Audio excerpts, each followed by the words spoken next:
So before I tell my story, let me set the scene. This happened a few years back. I'm an average-looking girl, and at the time I was in my early 20s.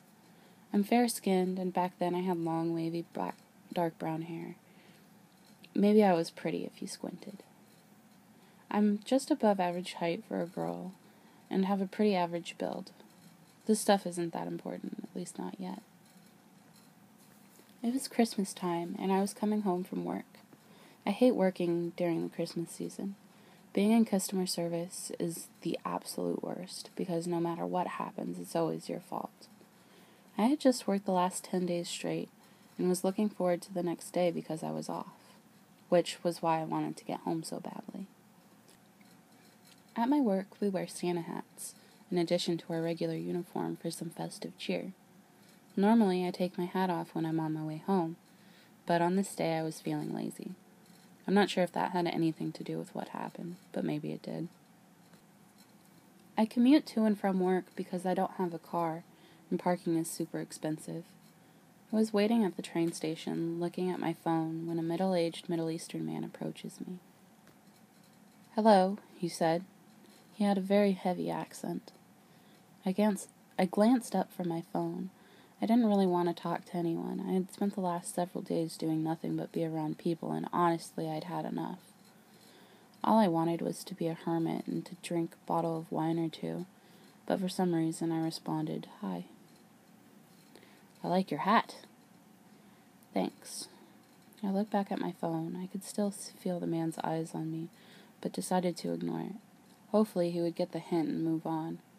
It's not that uncommon to say hello to people at the station, so I didn't think much of it. I could still feel his eyes on me, though, which is why I was so grateful when the train finally came. I got on and moved to one of the cars in the back, as they usually have more room. As soon as I sit down, though, the man appears in front of me. "Can I sit?"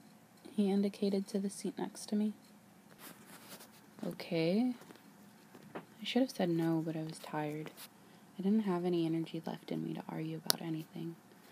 I then looked back down at my phone. My creeper meter hadn't been hit by this point, but I was a little uncomfortable. I'm a big fan of personal space, especially since you don't get any when you have a customer service job. Still, I only have a 25-minute ride, so I thought I could deal with it. Besides, he might get off before me, and then I'd have space again. "What did you do today?" He was looking at me again. "I worked." "Oh, where do you work?" Why do people always think they can ask strangers this? I only half glanced at him and gave him the name of a grocery store I had worked at a few years ago. I wasn't creeped out, but it wasn't any of his business. Good. What is your name?" "Sarah." Sarah isn't my name. I honestly don't even know why I said that. Sarah is the name of someone I work with, and for some reason her name spilled out before I could even think about it. I'll spare you the rest of the details about our conversation, most of it. He asked me a lot of personal questions, like how long I had worked there, what did I do in my free time, was I married, did I have a boyfriend, and so on. The more questions he asked, the more uncomfortable I began to feel, so I lied. I told him I was engaged to someone named Tom, and I wanted to work in a live theater. I probably should have said something more boring, because he seemed to like my answers. "We should be friends," he said suddenly. "I am from Iran. That's not the bad one. I'm not bad." I tend to overthink things, so I'm running through different scenarios in my head. Maybe he was harmless and just lonely. Maybe he had just moved here and was having problems with racism. Or maybe he had something more sinister in mind. "Oh, okay," I said. Because what else could I say? "Do you have friends? They can be my friends, too. Do you like coffee? We should go have coffee." Throughout most of our conversation, his tone had been pleasant enough. But something about how he said that I didn't like. We talked a bit more, and he kept saying we needed to be friends and that we should meet up. Then he began to ask more personal questions, like how far I'd gone with Tom and where was Tom. Then he began to talk about how I looked. Now my creeper meter was starting to ping. "What station do you get off?" "I get off at..." My stomach dropped. That was the stop after mine. And I really didn't want to spend any more time with this man than I already had. Besides, for some reason, I just knew him knowing my train stop would be bad news. "The next one, actually," I said, and began to gather my things. "It was nice to meet you." I pushed past him and headed for the door, grateful we were just about to stop at the station. I got off and didn't look back. I even headed down the stairs in case he was looking out the window to make sure it looked like I was really leaving. I was halfway down the stairs when I heard the train leave again, so I turned around to go back up, and there he was. He was glaring at me, and while he might have looked harmless before, he didn't now. For a moment, all I could do was stare at him. Then I realized it looked like he was holding something in one of his hands. I didn't get a chance to see what it actually was, and I don't think I want to know. I turned and ran. I could hear him behind me. I have never heard footsteps so loud before. At this point, I probably should have called the police, or maybe even started screaming, but all I could think of was getting out of the station, which was mostly empty. Honestly, I had probably picked the wrong station to get off at. There wasn't much around this other one, other than a few industrial places, and at this time of night they would probably have been closed. Someone must have been looking out for me, though, because just as I get to the entrance of the station, I see 2 police officers getting into their car. "Hey," they shout. "Hey!" The officers look up at me, and I sprinted over to them. The combination of stopping suddenly and the fear that had spiked through me must have given me vertigo because one of the officers had to catch me as I got to them. Somehow I managed to get out what had just happened. The officer who had caught me stayed with me while the other went to find the man. He must have seen the cops and gone down the back exit towards the parking lot, because he was nowhere to be found. The officers were very nice. They said I had good intuition and was smart for not giving him any of my information. They then took me home. It wasn't until several months later that I found out that man was part of a sex trafficking ring. He had come to my city to kidnap young women to take them to various parts of the Middle East and Europe and sell them into sex. Apparently, he had gone after several other girls who looked like I did, pale with dark brown hair. As far as I know, this man was never successful, and eventually he was caught. He had a syringe in his hand. In it was a drug he'd planned on using to knock out his victims. I don't know how he planned on getting me to wherever it was he was hauled up, and that's another detail I don't want to know either. I also don't know what I would have done if the police officers hadn't been there. I hope I would have been able to fight him off or get somewhere I could call for help. The one thing I do know, sex trafficker on the train, let's not meet. This is a true story that happened to me 3 weeks ago. I work at a zoo, which is a pretty popular attraction, especially during the summer. We get lots of tourists and summer camps. People often ask me questions, which I have no problem answering. I'm a people person. I work in different parts of the zoo. Every shift is different, and I can be moved around at any time depending on where they need me. Most of the time, my boss schedules me in a gift shop. There is one gift shop in particular that people rarely visit because it's hidden behind bamboo and off on a far path. I get maybe 50 to 40 people on a busy day, which is nothing compared to our other shops. I was working, and it was really slow as usual. I was playing on my phone and sitting in a children's fold-up chair in the corner of the room off camera so I wouldn't get in trouble. A man walked into my store alone, which isn't weird. Usually they're lost or looking for the bathroom, which is something I direct people to often. I walked over to the counter and greeted him. He smiled and walked up to me holding a map in his hand. I figured he just needed directions to an exhibit or a restaurant. He asked me where the snake exhibit was. I asked to see the map, and I got a marker out and drew a star where he was, my shop location, and a line leading to the snake exhibit, and marked it with a star. He didn't take the map as I held it out to him. He just stared at me, smiling. his eyes wide and creepy. About a minute passed, and I asked if he needed any more help. He finally spoke again and asked me if I ever got scared in the shop by myself. I laughed and said no. The reason I didn't get scared is because there are literally cameras everywhere in this place. Every angle of every store, restaurant, and exhibit. There are even cameras hidden in the trees throughout the park to make sure people aren't up to no good. Plus, we have 4 to 5 security guards on duty every day, and they make rounds. I have never had a reason to be scared. I am a small girl, 4'10" in height. The reason I thought he might have asked was in case any animals got out, which, even if they had, we have protocols to follow and tons of workers and keepers. He asked if I had any creepers or weirdos come in to the gift shop and give me a hard time, and if it scared me because I was all alone in this hidden shop. I again said no, and that we have people come in all the time, and it was a really busy store. I lied because I knew that no one ever came in the store, but I wanted him to get bored and leave. Long story short, he asked me for my phone number and wouldn't leave. I refused politely and said I don't give my number out to strangers, and I was working, so it would be inappropriate. He was in his 40s or so, and was fat and creepy looking. Even if I wasn't at work, I wouldn't give him my phone number. He asked me if I had a boyfriend, and I told him that I did, so that he would leave. Finally, people came into the store and wanted to buy stuff, and I thought that was my lucky break for him to get out. But he still stood there at the counter, smiling, wide-eyed, asking me over and over for my phone number. I finally told him that I was closing and started turning off the lights.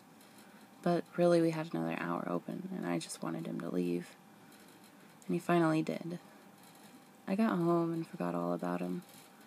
I played with my dogs and ate food and binge-watched Netflix. Around 9 p.m., I got a call from a number I didn't know. I screened my calls for people I know, so of course I didn't pick up for someone I didn't know. If people leave voicemails, I listen to them, and if it's important, I'll call back, and if not, I ignore it. The first call and voicemail was from the guy from the store earlier that day. He seemed angry that I didn't answer and asked me why I didn't want to talk to him. In the span of 2 minutes, I had 5 missed calls, all from this guy. He left me 2 more voicemails, one of him breathing heavily like he was extremely angry, the other saying that if I didn't want to talk to him, to call him back and let him know. I didn't know how this guy got my number to begin with, so I wasn't about to call him back. I didn't owe him shit. So I told my friend on IM and went to bed since I had to work early the next day. I woke up to 35 missed calls, 5 from his number and 30 from a blocked number. Most of the missed calls happened 2 or 3 missed calls in the same minute.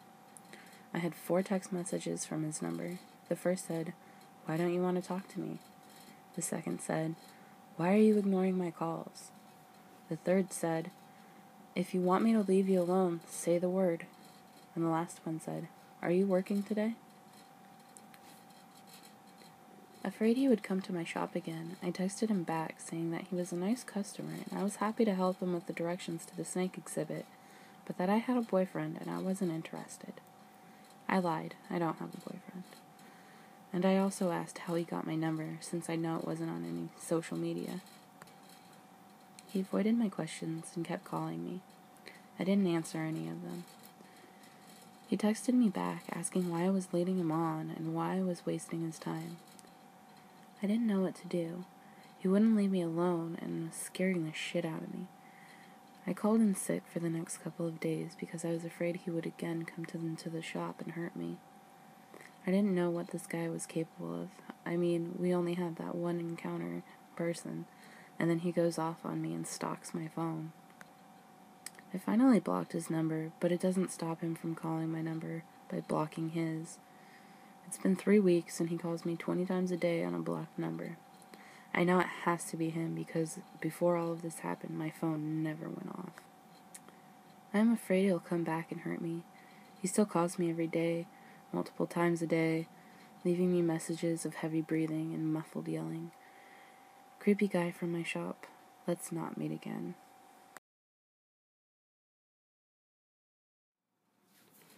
So this happened a few years ago while I was living with my parents while trying to find a place of my own after coming back from college. I'm a 26-year-old female, and this happened when I was 21. My parents lived about 10 miles outside of a smallish town, in what a lot of people would consider the boondocks. They had a big home on 2 acres, but there were other homes around them on similar land parcels that made up a small housing community, just further apart than normal. I'd say about 30 to 35 homes altogether. My parents' house was on the outside corner on the edge of this community, with the main road, and pretty much only road, behind them leading back to town or deeper into the desert. The homeowners association wouldn't allow block fences to be put up distinguishing property lines. I think the reasoning was that they wanted to keep the landscape as picturesque as possible, or something stupid like that.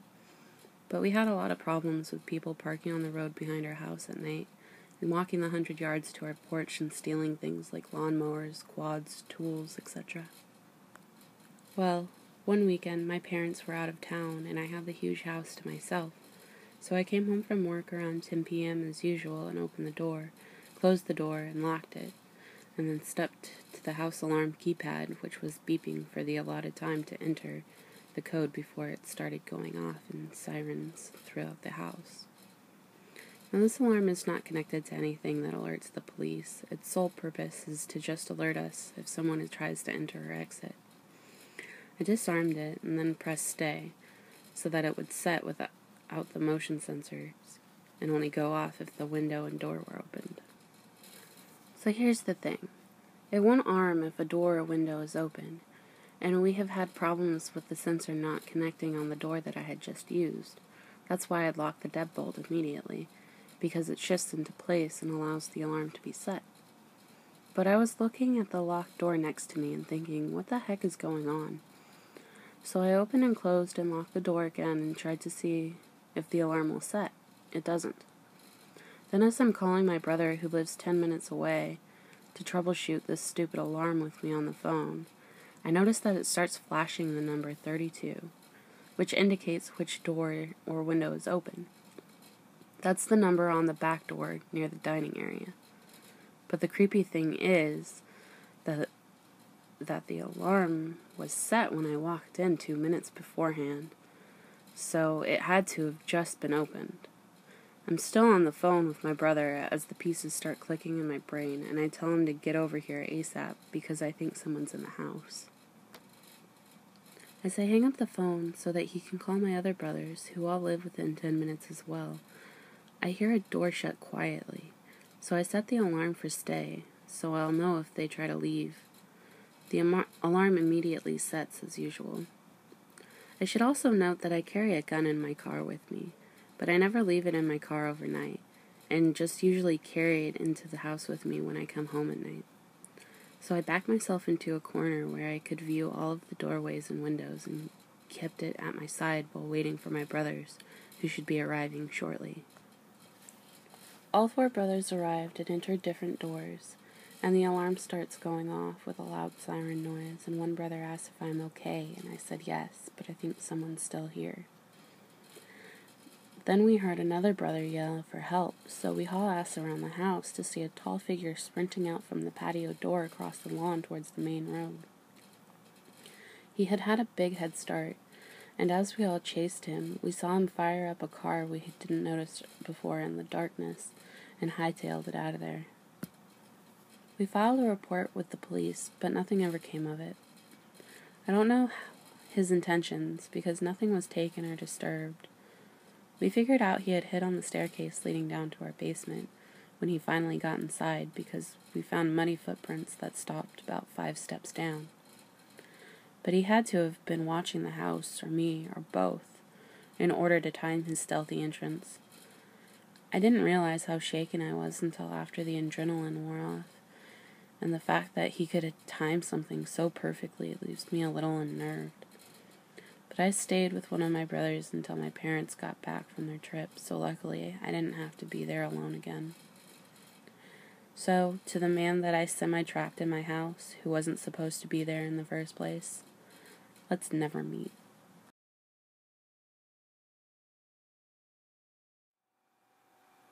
Around 9 months ago, me and my partner had just bought a new 6-month-old boxer dog to keep our 3-year-old Labrador company, and decided it would be a good idea to take them for a walk in the countryside.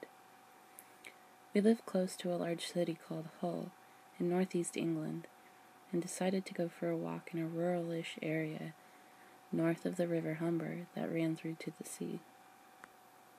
Upon getting to a village close to a local landmark, a World War II Army fort, we decided to walk close by and through the small patches of forest close to the nature reserve. We walked along a grass bunker toward the forest, and suddenly my partner pointed out 2 young men had begun walking up the bank from the woods in a diagonal manner, as if they were trying to cut us off. From close by, I wondered if the young men were attending some sort of World War II reenactment, as they both were wearing camouflaged pants, and were also covered in dust and dirt.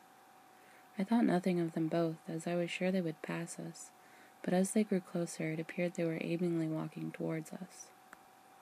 They were at least 10 feet away when they stopped, and one of them spoke up.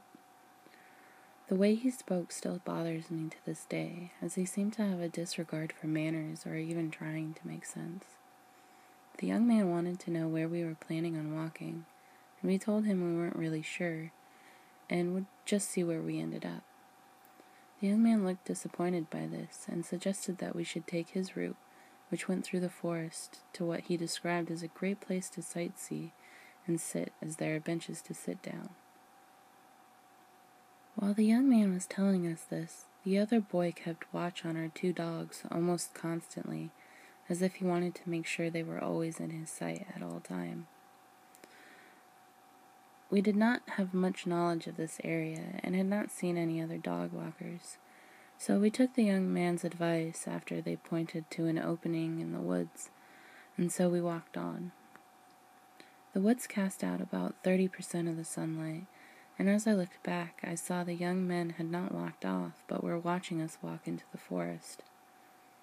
The track looked as though it was man-made, as it seemed to be the only walkable area throughout the forest. About 2 minutes into the trek, our Labrador began sniffing behind a bramble bush, which at first we thought nothing of, as both dogs sniff everywhere they can when we walk them. But she began sniffing in one spot and rolling on the floor. We went over to her and saw she was sniffing some sort of shattered rubber pig mask with brown-red liquid on it. It looked disgusting, and my partner forced the dog away from it as it looked as though flies were crawling all around it. Further into the walk, the woods had turned into a long path of trees and bushes that had become very narrow, but we could see a turn far ahead, and we agreed that if it led nowhere, we would turn back. I walked ahead and was on my phone preparing to take a photo of the woods when I felt several small pricks in my neck, chin, and part of my face. I let out a gasp to alert my partner, and he told me to stand still in an alarmed way, followed by him carefully removing thin pieces of string away from my face. As it turns out, someone has tied fishing hooks on lines to a tree in the walkway.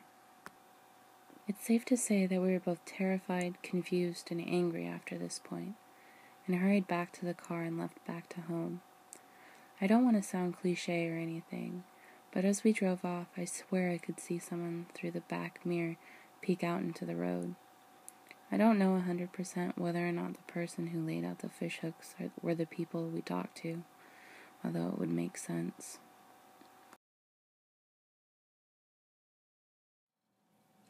This is an encounter that happened to my friend when we went to sleep over at our mate's house. A few years ago, me and my friend Bob got invited over to our friend's house, whose name was Jeff. We played some Minecraft for a few hours after dinner, and one of us came up with the idea to go out and play hide-and-go-seek. It was like 8 at night and pitch black, but we went out anyway to the local park, which was just down the road. 1 or 2 of the park's lights were on near the toilets, but other than that it was dark with no one around. Jeff counted first at the toilets as me and Bob ran off to hide. Now since it was dark, anything could happen, so we came up with a safe word to yell out in an emergency. Beaches. When Jeff was done counting, he ran off trying to find us. Getting a little bored at his bad finding, we started to yell out, "Peaches!" as a joke and started yelling as if something bad was happening. Not long later, he found us and we laughed it off. Bob went over to the toilets to count. Me and Jeff ran off to hide in the hills on our stomachs, with no view of the toilets.